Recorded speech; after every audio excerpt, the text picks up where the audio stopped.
This video is for the biochemical testing lab that is included with your Carolina biological kit. This first video is the preparation and the inoculation of the media. There will be additional videos to show you what you do after these media have incubated. So you want to make sure you have all the supplies necessary available to you. So there are 3 bacteria that you'll be using. So activated broths of Micrococcus, Staphylococcus, as well as E. coli. Whenever we're opening and closing tubes, we need a candle to flame them when you open and prior to closing. There are 2 different types of media you're going to be inoculating during this activity. So the first are Tryptic soy agar slants. So this came with your kit. They should be in the refrigerator. So these are TSA slants. And then you'll also are going to need the TSI media slants. These also came with your kit. And so these are kind of a reddish in color. To do the inoculation, you're going to need sterile swabs for the Tryptic soy agar slants, and you're going to need your inoculating loops, the sterile loops, to do the TSI slants. And of course, whenever you're disposing tools, you'll need your isopropanol disinfectant. So this part of the video is to demonstrate how to inoculate the Tryptic soy agar slants. You're going to need these TSA slants later in this laboratory activity. So there are 2 biochemical tests you're going to perform later called the oxidase test as well as the catalase test.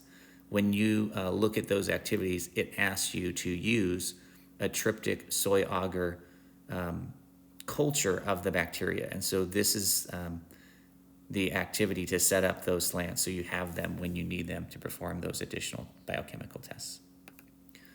So to set up these Tryptic soy agar slants, there is one of the Tryptic soy agar slants. So I have 3 of them, and I have them labeled with the 3 bacteria that I'm going to be using. And to do the inoculation, you're not going to use the loops, but rather you're going to use sterile swabs. And so I have an activated culture of E. coli, and giving that a gentle mixing to make sure it's resuspended. And of course, using our aseptic technique, I'm going to get a swab. That's going to serve as your inoculum. And when you go to inoculate the slant, what's important is as you put the swab into the slant, you're obviously going to put it down to the bottom part of the tube and rest it on the surface of the slant. But then as you're drawing it back, just zigzag in a kind of a lightning bolt pattern, so you're covering the entire surface of the slant. So that inoculates one of our Tryptic soy agar tubes. You'll sterilize or you'll disinfect that swab in the alcohol, and you're going to repeat this for the other 2 bacteria. And so Staphylococcus and Micrococcus are the other 2. So this is the Micrococcus that I'm going to get an inoculum from, again using a sterile swab and of course aseptic technique. So we're going to inoculate the next sterile Tryptic soy agar slant in the exact same way, again inserting all the way to the bottom and then on the surface just zigzagging back and forth. So that's the micrococcal sample, flaming the tube before closing it. And so there is one more bacteria that I need to inoculate into the slant, and this is Staphylococcus.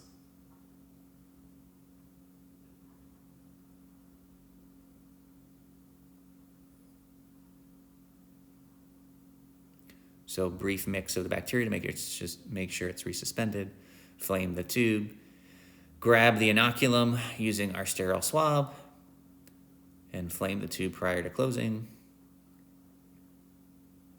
And then, of course, inoculate the last media, flame the tube, insert the loop to the bottom, rest it on the surface of the agar slant, and then zigzag as you draw it out.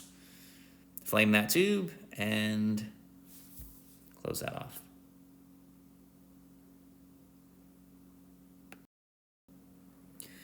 Now that you've set up your Tryptic soy agar slants, you want to make sure that the tools remain in that isopropyl alcohol disinfectant for at least 30 minutes. All of the broth cultures you just used to inoculate, you're going to need in the next activity that you'll see in the next part of this video, so make sure you keep them out. You'll need them right away. The Tryptic soy agar slants need to incubate for the bacteria to grow, so leave those with the lids loosened. And it's going to take probably 48 hours to get sufficient growth on each of the slants. Remember that of the 3 bacteria, Micrococcus is the slowest grower, so it may require additional time. So 48 hours is probably on the low end. It may take another day or even 2 days after that. But you just want to make sure that there is growth on all 3 slants before proceeding.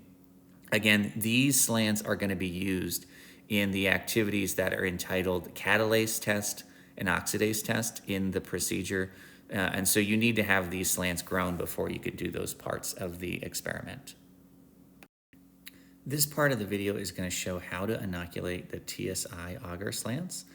To do this, you're going to need the inoculating loop, the different bacteria, the 3 different bacteria, as well as the TSI agar slants. So this is what a TSI agar slant looks like. I have them labeled with the 3 bacteria I'm going to inoculate them with. So E. coli, Micrococcus, and Staphylococcus. And I have activated broths of each of those 3 available to me to use, as well as my isopropanol disinfecting basin for my tools. Upon using each tool, I'll want to disinfect it. So I'm going to use a fresh inoculating loop for each one. And there is a very specific way that you're going to inoculate the TSI slants. So you're going to get a loop full of inoculum.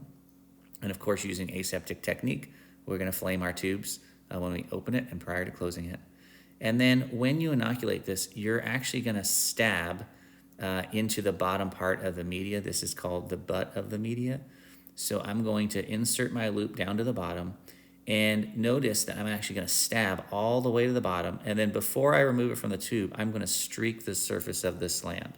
So this is a really important part of inoculating. You need to stab the bottom part of the media and streak the top part. And of course, you want to use a fresh loop for each and every inoculation. And so now I'm going to do the same thing for each of the 3 bacteria. So a loop full of this bacteria, again, using aseptic technique. And again, for this TSI media, the bottom part is known as the butt of the media.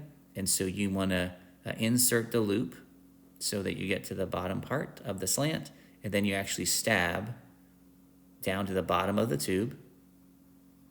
And then before you remove, you're going to streak the surface of the slant. So that's the second bacteria, that was Micrococcus.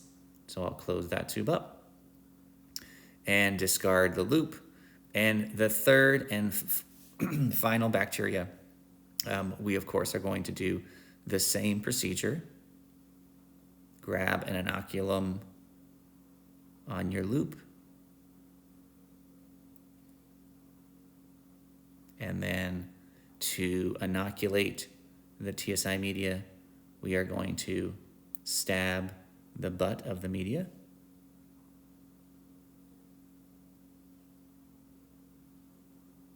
And then streak in a zigzag fashion the slant portion of the media. And of course, discarding that loop when you're done with it.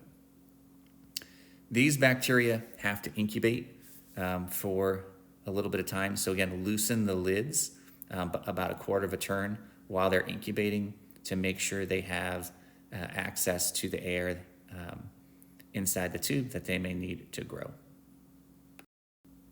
Now that the TSI slants have been set up, make sure all the tools that you use remain in the isopropyl alcohol for 30 minutes before you discard them.